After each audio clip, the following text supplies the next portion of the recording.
guys, so today what we're going to do is we're going to start painting a landscape. And for this we're going to break it into two parts. One for those of you who have watercolors and one for those that have acrylic paints. I'm going to take you through how to do for at least my acrylic painters, something like this. Maybe not exactly this, it depends on what kind of paints you have available, but for my watercolor people, we're going to be painting something different. So let's go ahead and get started. So for watercolors, you are going to need a pencil, a paper, kind of like this one. If it has lines on it, that's okay. You're also going to need your watercolors, and if you don't have those, you can always use just regular markers. I'll explain that in a little bit. And some water, but not for drinking.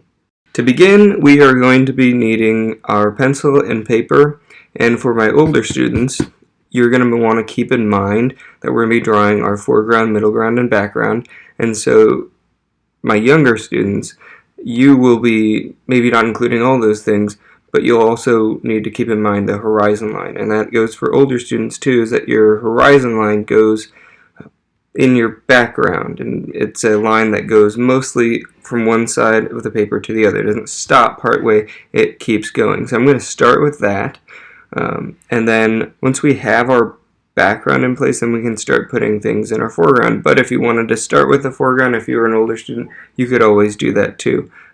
Every landscape is a little bit different. We're going to start with one, and we'll throw some mountains in there and probably a few hills in the middle ground. And if you don't know what the foreground and middle ground and background are, or you don't know how to add them, don't worry about it. Add how you know how to add things.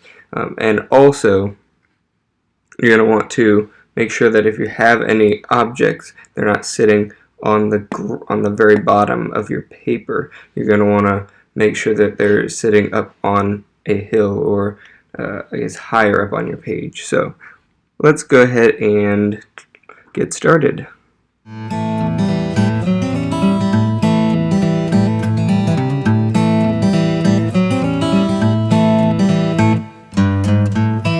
And now that I've added all of my basic lines on there, because I'm painting, I don't want to add a ton of detail before I start painting. I want to show you how to do this if you don't have actual paints, watercolor or acrylic. You actually use your markers. And so your markers, if I wanted to add like let's say I wanted to add a green hill, and I'll just do that right in the front here. I'll just add my marker. If you have a brush, hopefully you do, and some water, then you should be good to go. To do this, you're going to want to get your brush wet a little bit, dip it in the water, and then you're going to bring that to your colors. Now what's going to happen, and you might be able to see it on the paper, you might not, that if these markers are actually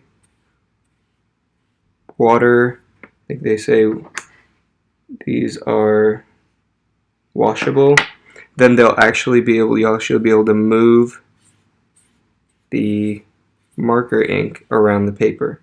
And for some markers it works really, really well, others it doesn't. But either way, you can still add a few big lines here, and then add your water.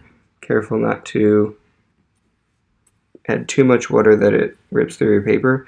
But now you can start to see that I've got all this ink coming out of this where I put the marker, which is pretty cool. And that's one option.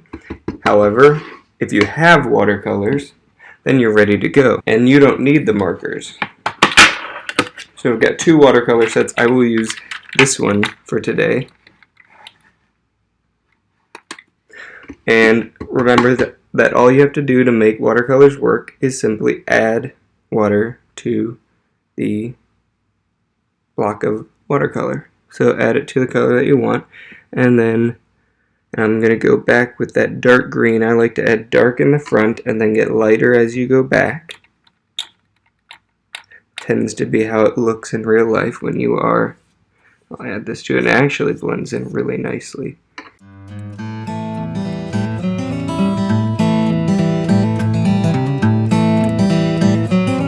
So what you're seeing me do here is actually mix the green with my darker black, and what that does is if I want a darker color, that will really darken the green that I have, so it's different than the green that I have already used in my foreground.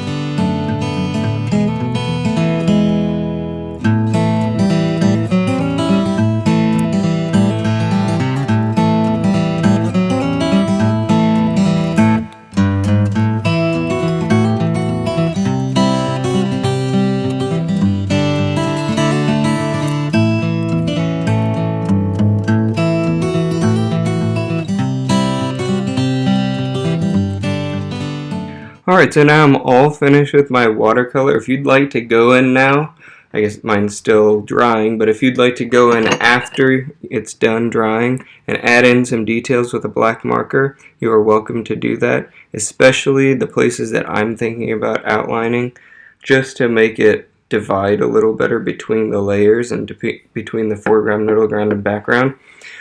That is all I have for you. Now I'm going to show you the acrylic painting and how to do that with a landscape.